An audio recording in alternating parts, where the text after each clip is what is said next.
حامل القرآن. اعوذ باللہ من الشیطان الرجیم. بسم اللہ الرحمن الرحیم. ما اصابک من حسنۃ فمن اللہ وما اصابک من سیئۃ فمن نفسک وارسلناک للناس رسولا وکفی باللہ شہیدا من یطع الرسول فقد اطاع اللہ ومن تولی فما ارسلناک علیہم حفیظا. ما اصابک من حسنۃ فمن اللہ، اور تمہیں کوئی فائدہ نہیں پہنچتا، کوئی خیر نہیں ملتا، فمن اللہ، مگر وہ اللہ کی طرف سے ہوتا ہے. وما اصابک من سیئۃ فمن نفسک، اور تم میں کوئی تکلیف نہیں آتی، تم پر کوئی مصیبت نہیں آتی، کوئی نقصان نہیں پہنچتا، مگر وہ تمہاری اپنی ہی شامت اعمال ہوتی ہے، تمہارے نفس کی طرف سے کیے گئے کسی عمل کی وجہ سے. وَأَرْسَلْنَاكَ لِلنَّاسِ رَسُولًا، اور اے نبی صلی اللہ علیہ وسلم، ہم نے آپ کو لوگوں کے لیے پیغمبر بنا کر، رسول بنا کر بھیجا ہے. وَكَفَى بِاللَّهِ شَهِيدًا، اور اللہ تعالیٰ کافی ہے اس پر گواہ. یہ مضمون پچھلی دفعہ آیا تھا ایک اور زاویے سے، اب ایک اور زاویے سے آ رہا ہے.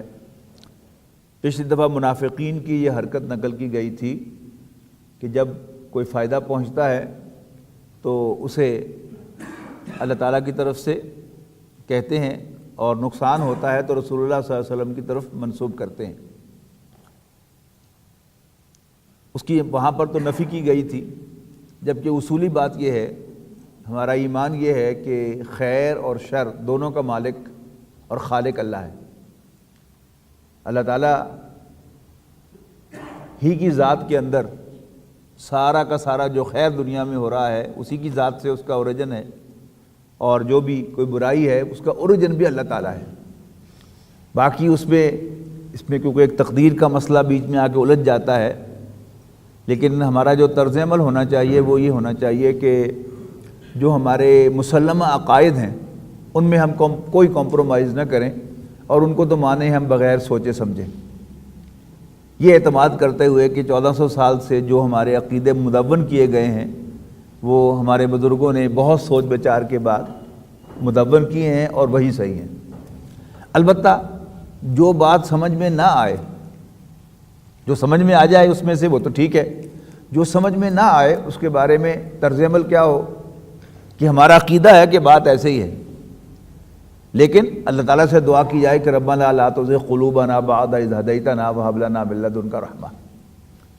اے اللہ، ہمارے دلوں کو کج نہ کرنا، ٹیڑھا نہ کرنا اس کے بعد کہ تو نے ہمیں ہدایت سے نوازا ہے، اور ہمیں اپنے پاس سے رحمت عطا فرما. یہ طرز عمل ہم پڑھ کے آئے ہیں، یہ سجیشن اللہ تعالیٰ کی طرف سے یا یہ ڈائریکشن اللہ تعالیٰ کی طرف سے سورہ آل عمران کے آغاز میں، جہاں فرمایا گیا کہ قرآن مجید میں نازل ہونے والی آیات دو طرح کی ہیں. کچھ تو آیات محکمات ہیں، محکم کہتے ہیں نا اسٹرانگ کو، کچھ تو اسٹرانگ آیات ہیں جن کا مفہوم بہت واضح ہے، یا ان میں واضح احکام ہیں کہ جن کے اندر کوئی کنفیوژن پیدا ہونے کا چانس نہیں ہے. لیکن کچھ آیات جو ہیں وہ مشتبہات ہیں، یعنی کچھ کنفیوز کرنے والی ہیں، اور ان کے اندر کچھ شکوک و شبہات جو ہیں وہ ادھر ادھر کے شامل ہونے کا امکان ہوتا ہے. اس کے بارے میں پھر جو لوگوں کا طرز عمل ہے وہ دو طرح کا ہے. کچھ لوگ تو وہ ہیں کہ جو محکمات کو مان کر اور جو مشتبہات ہیں ان کے بارے میں کہتے ہیں کل من عند ربنا، ہمارا ایمان ہے کہ یہ ہمارے رب ہی کی طرف سے نازل ہوا ہے، اور ساتھ ہی اللہ تعالیٰ سے دعا کرتے ہیں کہ اے اللہ، اے ہمارے رب، ہمارے دلوں کو ٹیڑھا نہ کرنا اس کے بعد کہ تو نے ہمیں ہدایت دی ہے. جبکہ وہ لوگ کہ جن کے دلوں میں کجی ہوتی ہے، کوئی ٹیڑھ ہوتا ہے، یعنی ان کے دل میں عام طور پر محاورے میں کہتے ہیں دماغ کی خرابی، لیکن اصل میں وہ دل کی خرابی ہوتی ہے کہ ان کی انٹینشن جو ہیں وہ صحیح نہیں ہوتی. تو وہ کیا کرتے ہیں کہ وہ انہی متشابہ آیات کو چن کر موضوع بناتے ہیں اور ان کی کوئی نہ کوئی انٹرپریٹیشن کرتے ہیں، اور پھر اس سے بڑا ظلم یہ کرتے ہیں کہ اپنی انٹرپریٹیشن کو وہ حتمی قرار دیتے ہیں کہ بس یہی انٹرپریٹیشن ہے اور اس کے علاوہ جو بھی کچھ کسی نے کہا ہے وہ سب کا سب جو ہے وہ غلط ہے۔ یہ طرز عمل جو ہے یہ کیا ہے؟ امت کو اسلاف سے کاٹنے کا ایک طرز عمل ہے۔ مرزا غلام احمد قادیانی نے یہی کیا۔ اچھا ہوتا کیا ہے کہ لوگوں کی جو کمزوری ہوتی ہے عام پبلک کی، اسی میں سے کسی کو ایکسپلائٹ کیا جاتا ہے اس کے ذریعے سے۔ مثلا نیوٹونین فزکس کا دور تھا اور میٹیریلزم جو ہے وہ سائنٹیفک میٹیریلزم عروج پر تھی۔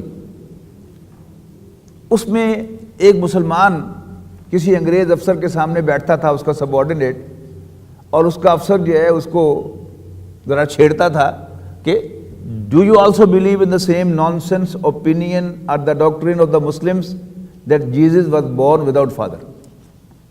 اب ظاہر بات ہے ایک مسلمان اس کا عقیدہ ہے تو وہ بغلے جھانکتا تھا، آئیں بائیں شائیں کرتا تھا، but he had nothing to say. اب افسر ہے اور گورا افسر ہے، اتنی جرت بھی نہیں ہے کہ اس کا گریبان کپڑے تم نے کیا کہا ہے، نان سینس کہا ہے ہمارے عقیدے کو، ہمارا عقیدہ نان سینس نہیں ہے، یہ بھی نہیں ہو سکتا۔ لہٰذا آئیں بائیں شائیں کرتے تھے، کوئی جواب نہیں دے پاتے تھے اس کو، اور اتنی جرت بھی نہیں تھی کہتے کہ نہیں تم غلط ہو ہم صحیح ہیں۔ اتنے میں مرزا غلام احمد قادیانی نے کہا کہ پورے قرآن مجید میں کہیں لکھا ہی نہیں ہوا کہ حضرت عیسیٰ بن باپ کے پیدا ہوئے تھے۔ یعنی یقیناً یہ جملہ تو نہیں لکھا ہوا، لیکن سورہ مریم، سورہ آل عمران، یہ کیا ہے؟ یعنی حضرت ابراہیم علیہ السلام کی پیدائش کو ڈسکس نہیں کیا گیا، رسول اللہ صلی اللہ علیہ وسلم کی پیدائش کو ڈسکس نہیں کیا گیا، حالانکہ رسول حضرت ابراہیم علیہ السلام اور رسول اللہ صلی اللہ علیہ وسلم کا مقام و مرتبہ حضرت عیسیٰ علیہ السلام سے بہت بلند ہے، لیکن ان کی پیدائش کو کیوں ڈسکس نہیں کیا گیا؟ وہ ایک نارمل پیدائش تھی، اور حضرت عیسیٰ علیہ السلام کی پیدائش اسپیشل پیدائش تھی۔ اور پورا آپ اس کو پڑھ کے دیکھیے، یہ جملہ تو آپ کو نہیں ملے گا کہ عیسیٰ علیہ السلام بن باپ کے پیدا ہوئے تھے، لیکن آپ ان آیات کو پڑھ کر دیکھیں تو ان کا حاصل یہی ہے کہ حضرت عیسیٰ علیہ السلام کا باپ کوئی نہیں ہے۔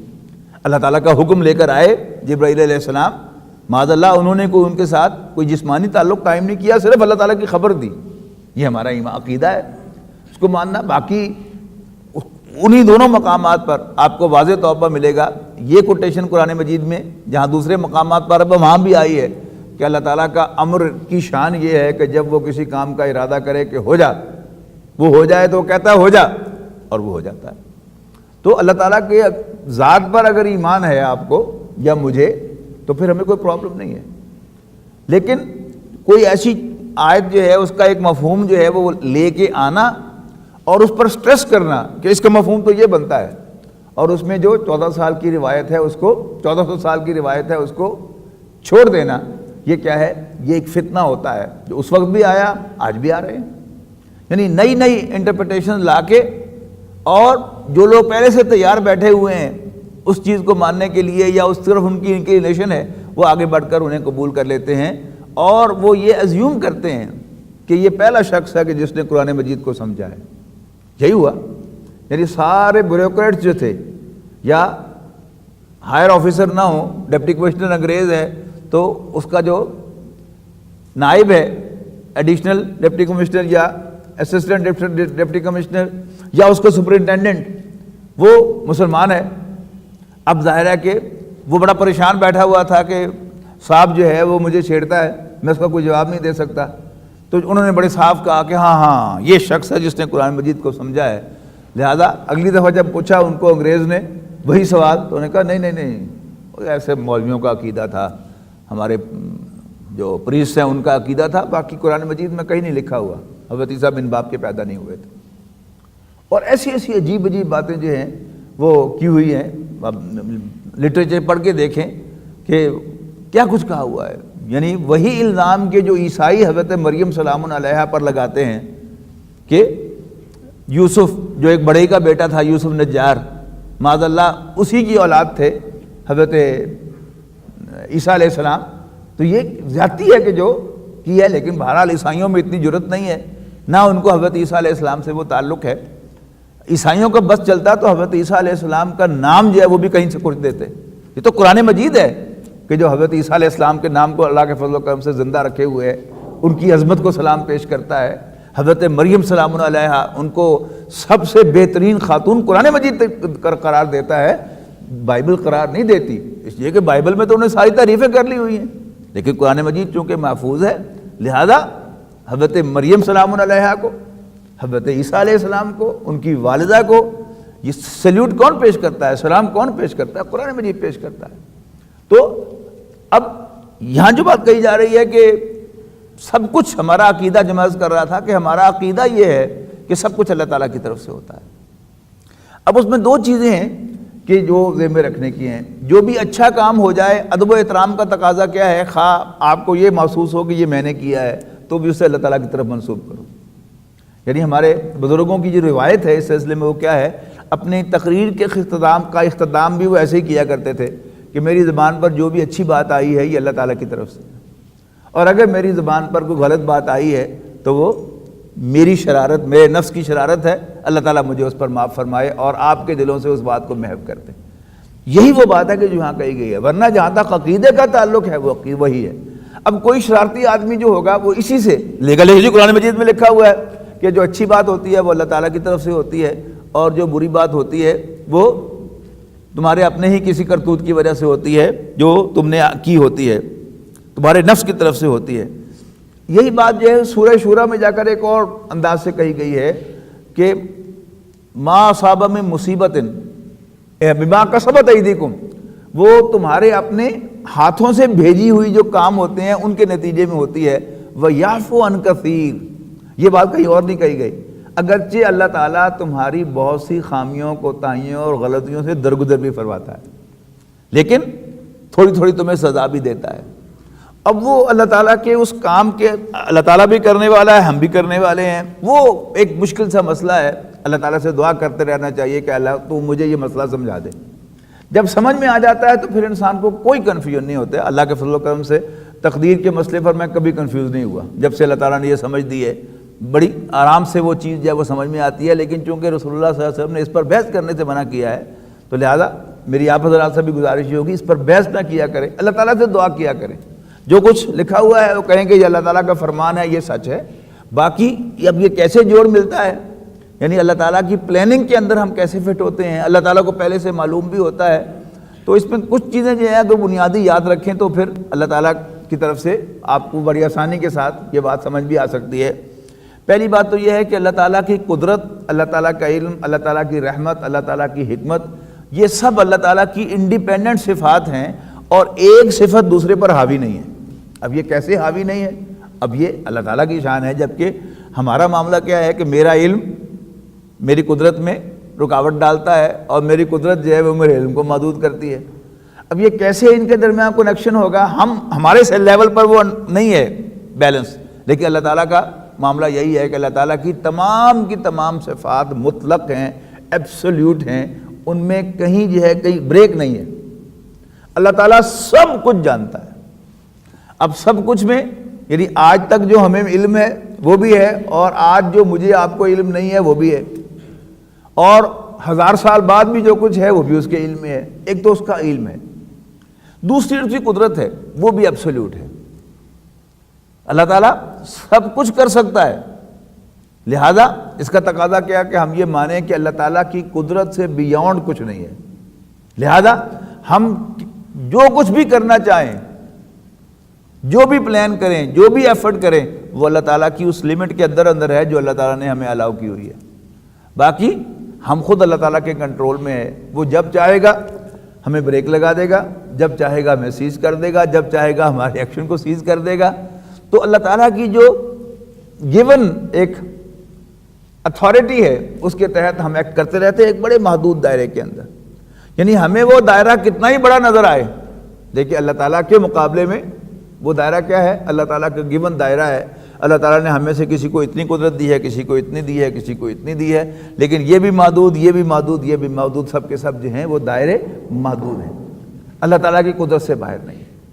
پھر اللہ تعالیٰ کا علم چونکہ قدیم ہے، لہذا کیا ہوا وہ بھی اسے معلوم ہے، کیا ہو رہا ہے وہ بھی اسے معلوم ہے، کیا ہوگا یہ بھی اسے معلوم ہے۔ اور بہت سے لوگ جو ہیں وہ اپنی آزاد مرضی سے کچھ کام کر رہے ہوں گے اللہ تعالیٰ کی اس گیون اتھارٹی کے اندر، لیکن ان میں جو جوڑ ہوگا، جو لنکس ہوں گے، وہ اللہ تعالیٰ کے فیصلے کے تحت ہوں گے۔ اب غور کیجئے کہ آپ پچھلے 1 گھنٹے کے اندر یا 2 گھنٹوں کے اندر آپ اندازہ لگائیں کہ جو آپ یہاں موجود ہیں اس کے پیچھے کتنے لنک تھے کہ جو وہ ان لائن ہوئے تو آپ یہاں موجود ہیں۔ ایک لنک مس ہو جاتا آپ یہاں موجود نہ ہوتے.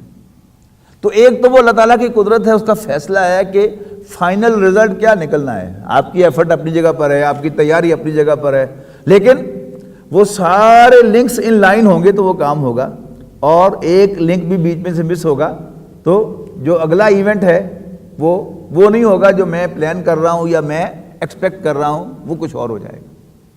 تو اللہ تعالیٰ ہی کے سارے کام ہیں, لیکن ادب و احترام کا تقاضا کیا ہے, جو اچھا کام ہو ہم اسے اللہ تعالیٰ کی طرف منسوب کریں, اور کوشش کریں کہ ٹو سٹارٹ ود یہ ہوگا کہ ہم بظاہر اوپر اسے کہہ رہے ہوں گے, ہمارا دل یہ کہہ رہا ہوگا کہ کیتا تو میں, لیکن عقیدہ کیا ہے میرا کہ اللہ نے کیا ہے. چلو کہہ دو اللہ نے کیا ہے. جب آپ اور میں اس پر عمل پیرا ہوں گے تو پھر اللہ تعالیٰ جو ہے آہستہ آہستہ ہمیں اس پر انشراح عطا کرے گا, اور وہ جو راز ہیں یعنی وہی لنکس جو میں کہہ رہا ہوں وہ ہم پر اللہ تعالیٰ کھولے گا کہ دیکھو یہ ساری چیزیں ان لائن ہوئیں, تب میں یہ چیز جو ہے وہ اچیو کر سکا, یہ مشن اکمپلش کر سکا, میں یہ چیز حاصل کر سکا. اور اگر ان میں سے اللہ تعالیٰ ان تمام کو سیدھا نہ کرتا تو میں کچھ بھی حاصل نہ کر سکتا. ٹھیک ہے نا. تو اس میں کیا ہے, اچھا دوسرے ایک اور اینگل سے دیکھیں. وہ دوسرا اینگل کیا ہے کہ جب بھی دو پہلوانوں کے درمیان, دو کھلاڑیوں کے درمیان یا دو دشمنوں کے درمیان جنگ ہوتی ہے, یعنی کھلاڑی کھیل اور سپاہی جنگ, ان میں ایک کمانڈر جو ہے وہ بھی اپنی اسٹریٹجی پلان کرتا ہے, دوسرا کمانڈر بھی پلان کرتا ہے, ایک کیپٹن بھی پلان کرتا ہے, دوسرا کیپٹن بھی پلان کرتا ہے, اور اس کے مخالف جو ہے وہ بھی پلان کر رہے ہوتے ہیں. اچھا کمانڈر بھی وہی ہوتا ہے اور اچھا کیپٹن بھی وہی ہوتا ہے کہ جو مخالف ہے اس کی قوت کا بھی, صلاحیت کا بھی پورا اندازہ لگاتا ہے, اور اس کی طرف سے جو لیپسز آنے والے ہیں ان کو بھی انکارپوریٹ کرتا ہے کہ یہاں پر میرا مخالف یہ غلطی کرے گا اور پھر میں اس سے یہ فائدہ اٹھاؤں گا. تو یہ کیا ہے, میری اور آپ کی پلاننگ ہے, عام انسانوں کی پلاننگ ہے جو ہم ہی میں سے ہیں, کمانڈرز ہوں کھلاڑی ہوں. ہماری کیا ہے, وہ اتھارٹی لمیٹڈ ہے اللہ تعالیٰ کی طرف سے. اسی کو آپ ایبسولوٹ میں لے جائیں تو اللہ تعالیٰ کی پلاننگ کہ ہم کیا کریں گے, اور اللہ تعالیٰ ہماری پلاننگ میں کہاں کوئی فلو جو ہے وہ جو ہم اپنی طرف سے رکھیں گے اللہ تعالیٰ کے پہلے سے علم میں ہوگا, اور اللہ تعالیٰ اسی فلو کے اندر جو ہے وہ اپنی انٹرونشن کر کے نتیجہ جو ہے اس کے برعکس جو ہے وہ نکال دے گا جو ہماری خواہش کے خلاف ہوگا. یہ چند ایک اشارات میں نے کیے ہیں, لیکن ان کو ذہن میں بٹھا کر اللہ تعالیٰ سے اصل چیز جو ہے وہ دعا ہے اللہ تعالیٰ سے, کہ اللہ تعالیٰ سے دعا کریں کہ یا اللہ مجھے سمجھ عطا فرما, اور وہی دعا کہ ربنا لا تزغ قلوبنا. یہ سورہ آل عمران کے دوسرے رکوع, پہلے رکوع میں ہی آپ کو مل جائے گی یہ دعا کہ ہمارے رب ہمارے دلوں کو کج نہ کرنا, ٹیڑھا نہ کرنا اس کے بعد کہ تو نے ہمیں ہدایت سے نوازا ہے اور ہمیں اپنے پاس سے رحمت عطا فرما. اب انشاءاللہ دعا کریں گے تو کچھ عجب نہیں کہ اگلے ہی بدھ کو ملاقات ہو تو آپ سب کو پورا انشراح ہو تقدیر کے مسئلے پر. یہ ایک دم کلک ہوتا ہے انسان کو اللہ تعالیٰ کی طرف سے, جب اس کی مہربانی ہوتی ہے تو کلک ہوتا ہے. اور جو برے حالات ہوتے ہیں انسان کی زندگی کے, آپ اگر غور کریں گے تو آپ حیران ہوں گے کہ آپ کی زندگی میں جو سیٹ بیکس تھے وہی یعنی سیڑھی بنے کس کے اوپر چڑھنے کے لیے آپ کے. اس کی جو سب سے نمایاں مثال قرآن مجید نے ہمیں دی ہے وہ حضرت یوسف علیہ السلام کی مثال ہے کہ حضرت یوسف کے بھائی, کبھی آپ نے سوچا کہ اگر یوسف علیہ السلام کے بھائی انہیں کنویں میں نہ پھینکتے تو کیا جس مقام تک وہ پہنچے, بظاہر اسباب کوئی اور چیز نظر آتا ہے اس کو وہاں پہنچنے, اگرچہ اللہ تعالیٰ ایک نہیں 20 اللہ تعالیٰ کے پاس راستے ہیں کہ جن سے اللہ تعالیٰ ان کو وہاں پہنچا سکتا تھا, لیکن اللہ تعالیٰ کی پلاننگ کیا ہے. یعنی اللہ تعالیٰ نے حضرت یوسف علیہ السلام کے بھائیوں کے اندر یعنی ایک آزاد مرضی سے خواہش ہمیں تمام بھائیوں میں ہوتی ہے, جہاں بھی سوتیلا پن ہوتا ہے آپ ذہن میں رکھیے گا, وہاں جب بھی ایک فیملی کے بھائی مل کے بیٹھتے ہیں تو وہ ضرور یہ ڈسکس کرتے ہیں کہ ابا جی کی توجہ ادھر زیادہ ہے, اور جب یہ بیٹھتے ہیں مل کر تو کہتے ہیں ابا جی کی توجہ ادھر زیادہ ہے. پھر مشورہ ہوتا ہے کہ پھر کیا کیا جائے, ابا جان کی توجہ کیسے اٹریکٹ کی جائے, تو پھر الٹی سیدھی تجویزیں آتی ہیں, اور ایک نہ ایک مشورہ ایسا بھی ضرور آتا ہے کہ کیوں نہ یہ سوتیلے کو قتل کر دیا جائے, اور ان میں سے جو شریف آدمی ہوتا ہے کہتا ہے نہیں. لیکن بہرحال پھر ظاہر میں جب مل کے بیٹھنا ہے اور کنسنسس اسی بات پر ہوتا ہے کہ نہیں مارو تو نہ, لیکن ون وے اور دی ادر اس کو ادھر ادھر کر دو. یہی کیا ان کے بھائیوں نے بھی. اب اللہ تعالیٰ نے کیا کیا, انہوں نے اپنی آزاد مرضی سے یہ بات سوچی جیلسی کی وجہ سے. اگر انہیں پتا ہوتا کہ ہمارے کنویں میں پھینکنے کی وجہ سے یوسف جو ہے وہ تو جا کے بیٹھ جائے گا منسٹری کے اندر جا کر مصر کے اندر, تو کبھی پھینکتے اس کو, بلکہ بھرپور حفاظت کرتے. تو یہ کیا ہے, میری اور آپ کی اپنی پلاننگ ہے, اپنے چھوٹے سے ذہن کے مطابق اور اپنی بڑی ہی محدود انٹینشنز کے مطابق. لیکن اللہ تعالیٰ کی اپنی پلاننگ ہے. اللہ تعالیٰ قادر ہے کہ میری اور آپ کی پلاننگ اور ایفرٹ کو اس کے جو نتائج وہ نکالنا چاہتا ہے وہ نکال لے. تو حضرت یوسف کی بھائیوں نے تو اپنی طرف سے کیا کیا, حضرت یوسف کا نقصان کیا. دیکھیں اللہ تعالیٰ نے اسی کو کیسے استعمال کیا. تو حالات کچھ بھی ہوں, اگر آپ کا اس ذہن اس پر ہوگا کہ اصل ذات وہ ہے اللہ تعالیٰ کی جس نے سب کچھ دینا ہے. اور وہ بات جو آپ نے ایک حدیث میں کہی تھی کہ حضرت عبداللہ ابن عباس سے خطاب کرتے ہوئے کہ بیٹا یاد رکھنا, اگر سب لوگ جمع ہو جائیں تمہیں کوئی فائدہ پہنچانے کے لیے, تمہیں کوئی فائدہ نہیں پہنچا سکتے مگر اتنا جتنا اللہ نے تمہارے لیے لکھا ہوا ہے. اور اگر سب لوگ جمع ہو جائیں تمہیں کوئی نقصان پہنچانے کے لیے تو تمہیں کوئی نقصان نہیں پہنچا سکتے مگر اتنا جتنا اللہ تعالیٰ نے تمہارے خلاف لکھا ہوا ہے. اب یہ بات جو ہے تقدیر کی بات ہے نا, اس پر بحث کرنے کی اجازت نہیں تھی, لیکن ایمان جتنا ہم رکھیں گے اس پر اتنا ہی ہمارا بھلا ہوگا. ہماری بہت سی ٹینشنز جو ہیں وہ ریلیو ہو جائیں گی, ختم ہو جائیں گی. یہ پریشانی کہ یار پتہ نہیں کل کیا ہوگا, یہ تو بالکل ایسا ہو جائے گا, یہ تو ایسا ہو جائے گا. صرف اللہ پر ٹرسٹ. سورہ یونس کے آخر میں یہ مضمون بڑی خوبصورتی سے آیا ہے, وَإِن يَمْسَسْكَ اللَّهُ بِضُرٍّ فَلَا كَاشِفَ لَهُ إِلَّا هُوَ. اگر اللہ تعالیٰ تمہیں کوئی نقصان پہنچائے, تمہیں کسی مشکل میں ڈالے, فلا کاشف لہ الا ہو, تو کوئی اس مشکل کو کھولنے والا نہیں ہے سوائے اللہ تعالیٰ کے. وَإِن يُرِدْكَ بِخَيْرٍ, اور اگر اللہ تعالیٰ تیرے ساتھ خیر کا ارادہ فرمائے, فلا راد لفضلہ, تو کوئی اس کے فیصلے کو, اس کی مہربانی کو رد کرنے والا نہیں ہے. یہ بڑا خوبصورت مضمون ہے. یعنی اللہ تعالیٰ نے قرآن مجید کے ساتھ تعلق قائم کیا, لیکن بہرحال ہر انسان کی ایک کمزوری ہے. ویسے تو پورا قرآن مجید اللہ تعالیٰ کی طرف سے ہے, اس کی ہر آیت جو ہے وہ اس کا کوئی توڑ, اس کا کوئی میچ نہیں ہے. لیکن بہرحال کچھ مضامین سے, کچھ آیات سے ایک خصوصی شغف اللہ تعالیٰ نے ہر انسان کو دیا ہوا ہوتا ہے. تو مجھے اس مضمون سے بہت شغف ہے. تو اللہ تعالیٰ نے جب حج کی سعادت عطا فرمائی تو عشاء کی نماز میں امام صاحب نے یہ سورہ یونس کی آخری آیات کی تلاوت کی. مجھے پتہ نہیں تھا کہ وہ آیات کہاں ہیں, لیکن بہرحال جب نماز میں تلاوت کی اور حرم کے اس ماحول کے اندر بہت مزہ آیا, اور میں تڑپ اٹھا کہ یہ آیتیں ہیں قرآن مجید میں کس مقام پر.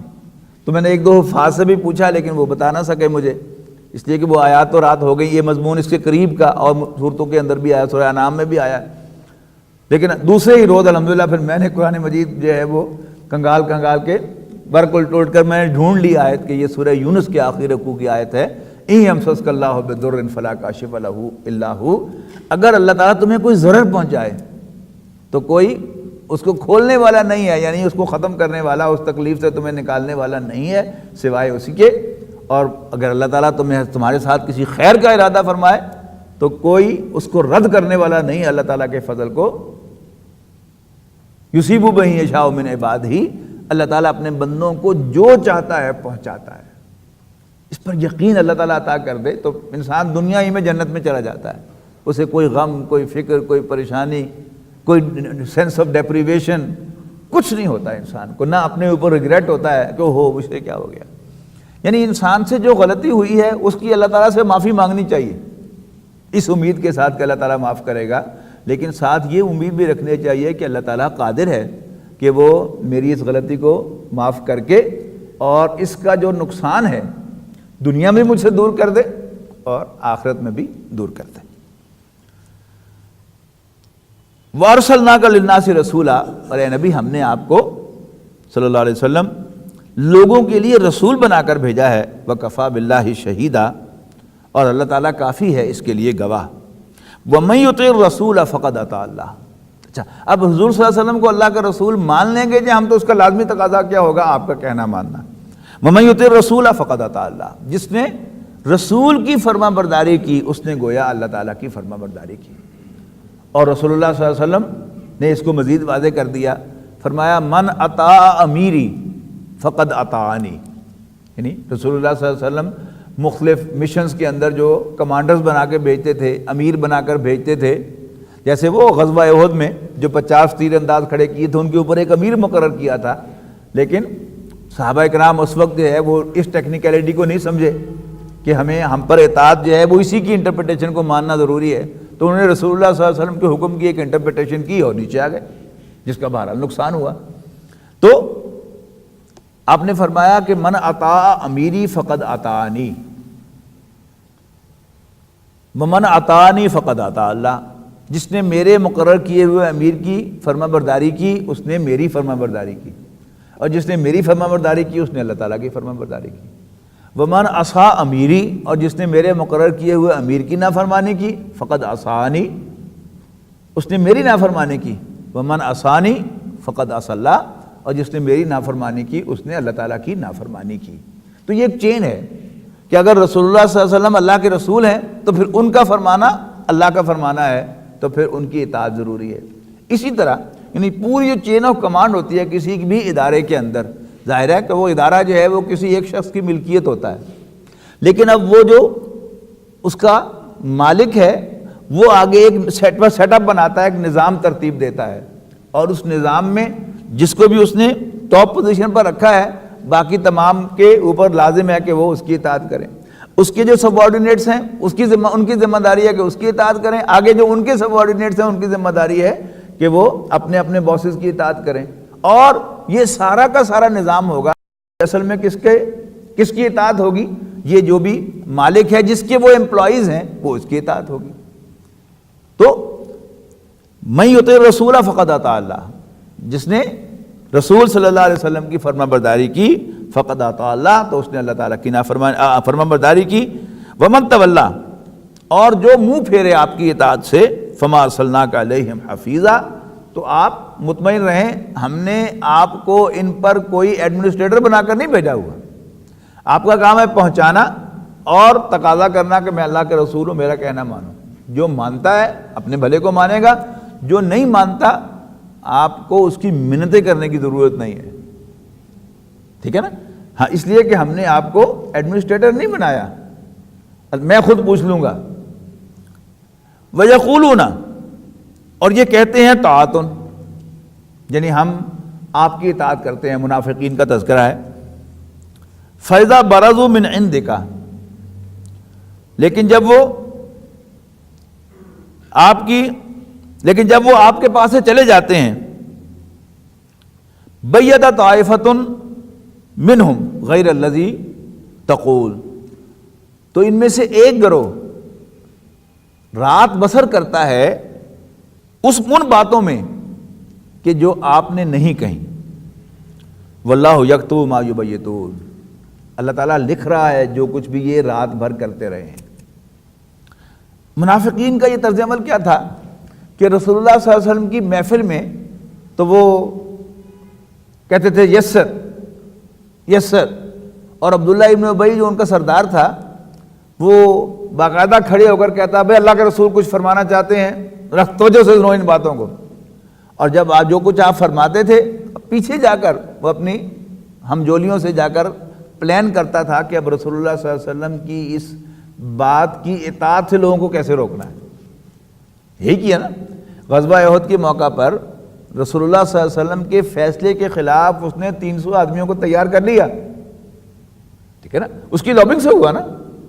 تو یہ کیا ہے؟ اب اس کی روشنی میں پڑھے تو آیت بڑی واضح ہے کہ آپ کے سامنے کہتے ہیں کہ ہم آپ کی فرمانبرداری دل سے قبول کرتے ہیں، لیکن فَإِذَا بَرَزُوا مِنْ عِنْدِكَ، جب آپ کے پاس سے چلے جاتے ہیں، بَيَّتَ طَائِفَةٌ مِّنْهُمْ غَيْرَ الَّذِي تَقُولُ، تو ان میں سے بعض لوگ رات کو تمہاری باتوں کے خلاف مشورے کرتے ہیں. وَاللَّهُ يَكْتُبُ مَا يُبَيِّتُونَ، اللہ تعالیٰ لکھ رہا ہے جو کچھ یہ رات بھر مشورے کرتے رہتے ہیں. فَأَعْرِضْ عَنْهُمْ، تو آپ ان سے منہ پھیر لیں. Don't pay attention to them, ورنہ کیا ہوگا؟ پتہ آپ کے علم میں آ جائے لیکن اگر آپ اس کو ذہن پہ سوار کر لیں گے کہ اوئے یہ تو رات پھر ایک میٹنگ کی ہے، پتہ نہیں انہوں نے کیا کیا ہے، تو آپ اپنی پلاننگ جو ہے اس کو چھوڑ کر ان جو حرکتیں ہیں ان کے پیچھے جو ہے وہ آپ چلیں گے تو کیا ہوگا؟ آپ کا سارا مشن جو ہے فلاپ ہوگا، یہی وہ چاہتے ہیں۔ تو آپ ان سے منہ پھیر لیں، ان کی طرف خیال نہ رکھیں، وتوکل علی اللہ، اور اللہ پر بھروسہ کریں، وکفیٰ باللہ وکیلا، اور اللہ تعالیٰ کافی ہے کارساز۔ یہ جو عمل ہے یعنی امیر کی اطاعت کے خلاف لابنگ کرنا، سرگوشیاں کرنا، اس کو قرآن مجید کی زبان میں کہا گیا نجوہ۔ یعنی نجوہ کے لفظی معنی تو ہیں ہی کانا پھوسی کرنا، سرگوشی کرنا، لیکن دین کی اصطلاح میں سورہ مجادلہ میں خاص طور پر یہ مضمون آیا ہے، رسول اللہ صلی اللہ علیہ وسلم کی نافرمانی کو پروموٹ کرنے کے لیے صلاح مشورے کرنا، یہ نجوہ ہے۔ اچھا، اب وہی اصول جو ہے کہ اللہ کے رسول اللہ کے نمائندے ہیں، لہذا ان کی اطاعت اللہ کی اطاعت، ان کی نافرمانی اللہ کی نافرمانی، اور ان کے مقرر کردہ جو امراء ہیں ان کی فرما برداری، رسول اللہ صلی اللہ علیہ وسلم کی فرما برداری، ان کی نافرمانی اللہ کے رسول کی نافرمانی۔ تو ہر سطح پر اپنے جو بھی امیر ہے، جو بھی ذمہ دار ہے، جو بھی ذمہ دار بنایا گیا ہے، اس کے خلاف لابنگ کرنا، یہ کیا ہے؟ یہ نجوہ شمار ہوگا، اور کسی بھی آرگنائزیشن کے لیے یہ مہلک ترین چیزوں میں سے ایک ہے۔ اب وہاں پر سورہ مجادلہ میں جب یہ مضمون آیا ہے تو وہاں پہلی دفعہ جب میں نے ترجمہ پڑھا، تبھی ڈاکٹر سارا احمد صاحب سے نہیں ملاقات ہوئی تھی، بڑا عجیب سا لگا کہ اچھا مسلمانوں کو خطاب کر سے کہا جا رہا ہے کہ اے ایمان والو، جب بھی تم نے کوئی صلاح مشورہ کرنا ہو، سرگوشی کرنی ہو، تو نیکی اور تقویٰ کے لیے کرنا، اور برائی اور ظلم اور اللہ کے رسول کی نافرمانی کے لیے مشورہ نہیں کرنا۔ تو میں بڑا حیران ہوا کہ کون سے مسلمان ہوں گے کہ جو اللہ کے رسول کی نافرمانی کے لیے مشورے کرتے ہوں گے، لیکن جب یہ پتہ چلا کہ یہ منافقین کا مضمون تھا اور ان کا یہ فیوریٹ مشغلہ تھا کہ رسول اللہ صلی اللہ علیہ وسلم کی ہر معاملے میں مخالفت کرنا، اللہ تعالیٰ نے کہا ہے کہ اللہ کے رسول نے فرمایا کہ جی ادھر جانا ہے، تو انہوں نے کیا کرنا کہ نہیں یہ راستہ تو خراب ہے، ادھر سے جانے تو بڑا نقصان ہوگا، تو ہم اس طرف سے جائیں گے۔ بالکل وہی بنی اسرائیل والی حرکت کے جو کام اللہ تعالیٰ نے کہا اس کو اوائڈ کر کے کوئی نیا چھوشا جو ہے وہ چھوڑا اور اس کی پیروی کی۔ جی انما النجوى من الشیطان، یقیناً سرگوشی جو ہے یہ شیطان کی طرف سے آتی ہے، لیحزن الذین آمنوا، تاکہ وہ پریشان کرے ایمان والوں کو۔ ہوتا کیا تھا کہ جو مخلص مسلمان ہیں وہ محسوس کرتے تھے کہ اللہ خیر کرے، پھر چار بندے بہ گئے مل کے، اور یہ بالکل زمینی بات ہے، جہاں بھی آپ کسی زمین پر آئیں گے کسی آرگنائزیشن کے اندر، اور یہ آرگنائزیشن کے انٹیگرل پارٹس ہیں، اگر اللہ کے رسول صلی اللہ علیہ وسلم کی جماعت کے اندر منافقت موجود تھی تو میں نہیں سمجھتا کہ قیامت تک کوئی آرگنائزیشن ایسی پیدا ہوگی کہ جس کے اندر یہ ایلیمنٹ نہ ہو۔ لیکن رسول اللہ صلی اللہ علیہ وسلم نے اللہ تعالیٰ کی ڈائریکشن کے اندر ایکٹ کیا، اور وہ تمام جو بھی ویوز تھی منافقت کی ان سب کو بے اثر بنایا۔ تو ہمارا کام بھی یہی ہے کہ ہم اللہ تعالیٰ پر بھروسہ کرتے ہوئے یہ ایزیوم ہی نہ کریں کہ ہمارے ادارے کے اندر یا ہمارے ملک کے اندر منافقت ہوگی نہیں، ایسا نہیں کبھی ہو سکتا، میرا تو ایمان ہے۔ ایک مرتبہ نیپا میں لیکچر تھا تو وہاں ایک آفیسر نے سوال کیا کہ جی قائد لیاقت علی خان پہلے ہمارے پرائم منسٹر جو تھے، ان سے ایک انٹرویو لیا گیا تھا، جی آپ کے مسائل کیا کیا ہیں؟ انہوں نے کہا جی بہت سے مسائل ہیں، سب سے بڑا مسئلہ جو ہے وہ منافقت کا ہے، اگر ہم نے منافقت ختم کر لی تو پھر پاکستان جو ہے وہ ترقی کرے گا۔ انہوں نے مجھ سے کہا یہ آپ کی اس کے بارے میں کیا رائے ہے؟ نفاق پر میرا لیکچر تھا، تو میں نے ان سے کہا کہ جی میں تو بلیو کرتا ہوں کہ اگر اللہ کے رسول صلی اللہ علیہ وسلم کی جماعت کے اندر منافقت موجود تھی، قرآن مجید گواہ ہے، تو کوئی آرگنائزیشن ایسی قیامت تک نہیں ہوگی کہ جس کے اندر یہ ایلیمنٹ نہ ہو، یہ ہوگا۔ لیکن اللہ کے رسول صلی اللہ علیہ وسلم نے اللہ تعالیٰ کی رہنمائی میں اس پر قابو پایا اور اس کو انفیکٹو بنایا۔ تو آج بھی کیا ہوگا؟ یہ ایلیمنٹس ہوں گے، لیکن جو سمجھدار اور اللہ تعالیٰ سے ڈائریکشن لینے والا آرگنائزر ہوگا وہ اس کے اثرات کو زائل کرے گا اللہ تعالیٰ کی ہدایات کے اندر، اور ان پر قابو پا کر اپنی گاڑی کو آگے چلائے گا۔ تو یہاں بھی کیا فرمایا کہ نجوہ شیطان کی طرف سے ہے تاکہ وہ ایمان والوں کو غمگین کرے، وَلَيْسَ بِضَارِّهِمْ شَيْئًا، حالانکہ انہیں وہ کچھ بھی ضرر نہیں پہنچا سکتا الا باذن اللہ، مگر اللہ تعالیٰ کے اذن سے، اس کی اجازت سے۔ تو جب بھی کہیں کوئی ایسا عنصر نظر آئے اس میں جو اپنا حصہ ہے فالٹ کا، اس کو انسان دیکھے اور اس کو کریکٹ کر لے، باقی معاملہ اللہ پر چھوڑے۔ اور جیسا کہ میں نے عرض کیا کہ کوئی نقصان پہنچانے کی کوشش کرنے والا خواہ اپنی طرف سے نقصان ہی پہنچائے، لیکن اگر اللہ تعالیٰ اس سے آپ کو نقصان نہیں پہنچانا چاہتا تو کوئی دنیا کی طاقت آپ کو اس سے نقصان نہیں پہنچا سکتی۔ اور وہ جو کہا کہ ہے یورش تاتار کے، ہے یہاں یورش تاتار کے افسانے سے، پاس با بل گئے کعبے کو صنم خانے سے، اور تندی باد مخالف سے نہ گھبرا ہے وہ خواب، یہ تو چلتی ہے تجھے اونچا اڑانے کے لیے۔ تو یہ رسول اللہ صلی اللہ علیہ وسلم کی جماعت میں ایلیمنٹ موجود تھا، تو میری اور آپ کی جماعت کے اندر بھی یہ ایلیمنٹ ہوگا۔ میرے اپنے معاملے میں بھی یہ چیز جو ہے مجھے بار بار کنفرنٹ کرنی پڑے گی۔ مجھے یہ نہیں ازیوم کرنا چاہیے کہ اوہو ایسا کیوں ہو رہا ہے، اللہ تعالیٰ کی کیا پتہ یہ سب اللہ تعالیٰ کی مہربانیاں ہی آپ پر ہو رہی ہوں۔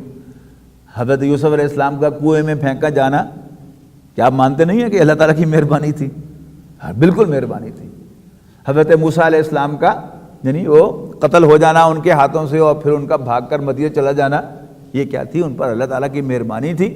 اللہ تعالیٰ نے انہیں ایک ایکسپیرینس سے گزارا، ان سے جانور چروائے، اس لیے کہ بادشاہ کے محل میں پرورش پاتے ہوئے انسان جو ہے اس میں بہت سے فلاز رہ جاتے ہیں، لیکن جب انسان عام پڑھتا ہے، ادارے اسکول کے اندر پڑھتا ہے یا عام معاشرے میں رہتا ہے، تو وہ زیادہ سمجھدار ہوتا ہے کہ معاشرے کے مسائل کیا ہیں، لوگوں کی سوچ کیا ہوتی ہے، یہ سب چیزیں جو ہے وہ زیادہ اس کو معلوم ہوتی ہے۔ تو اللہ تعالیٰ نے حضرت موسیٰ علیہ السلام کو اس ایکسپیرینس میں سے گزارا اور پھر واپس جو ہے وہاں کے لے کے آئے، اور پھر اللہ تعالیٰ نے اپنی مدد سے حضرت موسیٰ علیہ السلام کو کامیاب بھی کیا۔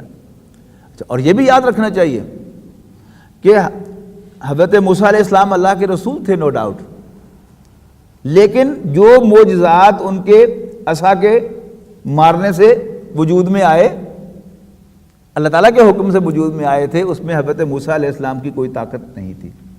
اسی طرح آج بھی اللہ تعالیٰ جو ہے وہ ڈسیبل نہیں ہو گیا، معاذ اللہ، اللہ تعالیٰ کی قدرت آج بھی اتنی ہے۔ اور مجھے یقین ہونا چاہیے کہ اللہ تعالیٰ اگر مجھے نوازنا چاہے گا تو اللہ تعالیٰ جو ہے وہ بے بس نہیں ہے، وہ مجھے نوازے گا۔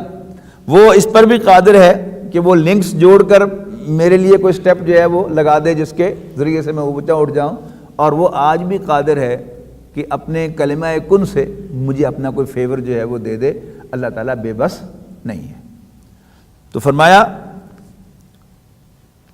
افلا یتدبرون القرآن، تو کیا یہ قرآن مجید میں غور و فکر نہیں کرتے؟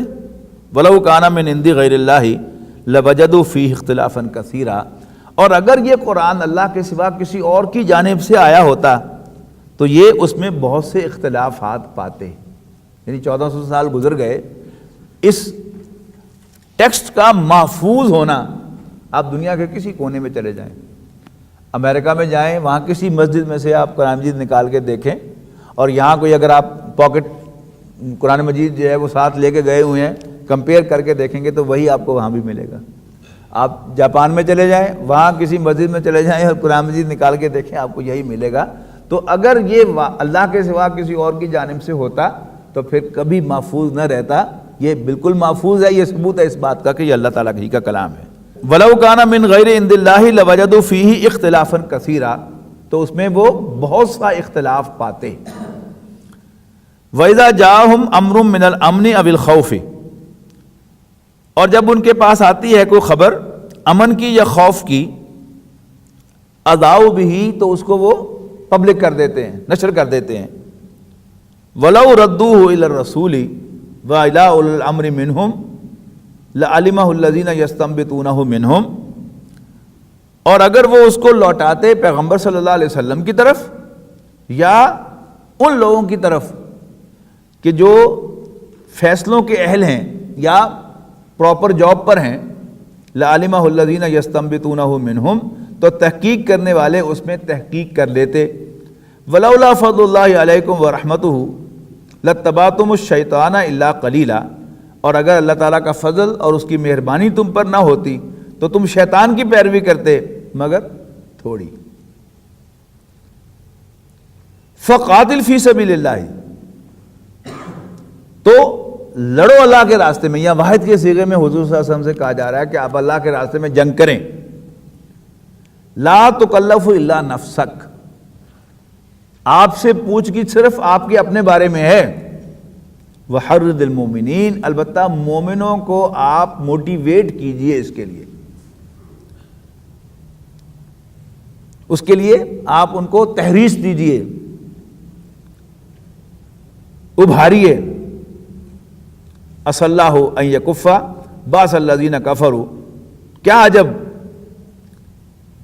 اللہ تعالیٰ کافروں کی لڑائی کو بند کر دے، یعنی کافروں سے جا کر منت نہیں کرنے کہ پلیز ڈونٹ فائٹ، تم اور تمہارا کوئی ساتھ نہ دے اے نبی صلی اللہ علیہ وسلم تو تم خود لڑو اور اپنے ساتھیوں کو ابھارو۔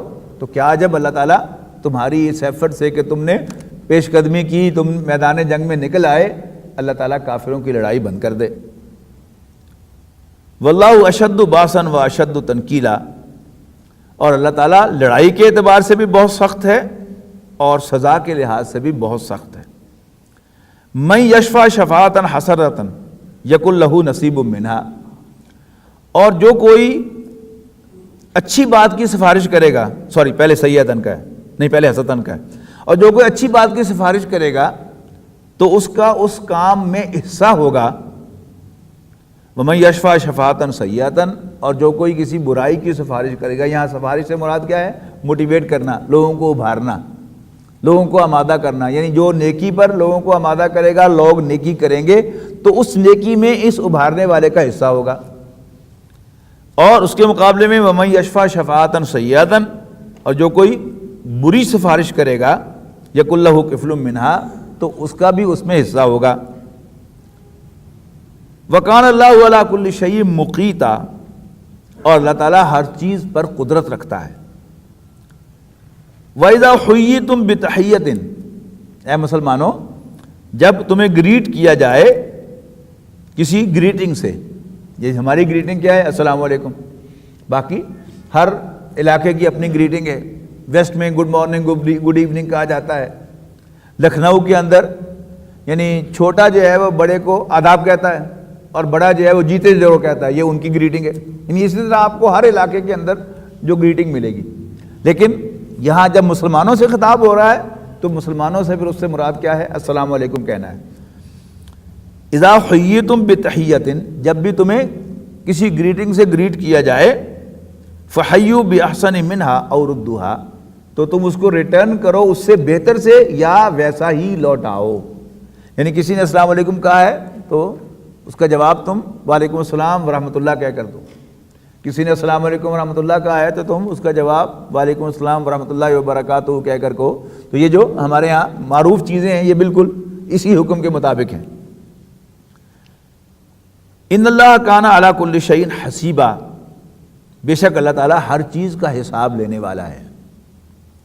اللہ لا الہ الا ہو، اللہ تعالیٰ ہی وہ ہستی ہے کہ جس کے سوا کوئی معبود نہیں ہے۔ لا یجمعنکم الی یوم القیامۃ لا ریب فیہ، وہ تمہیں لازماً جمع کر کے رہے گا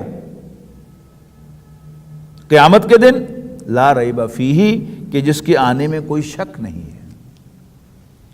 ومن اصدق من اللہ حدیثا، اور اللہ تعالیٰ سے بڑھ کر سچی بات ہو بھی کس کی سکتی ہے، یعنی اللہ تعالیٰ سے بڑھ کر سچا ہو بھی کون سکتا ہے۔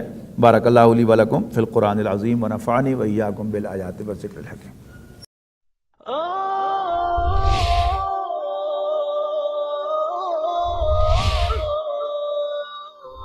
يا حامل القرآن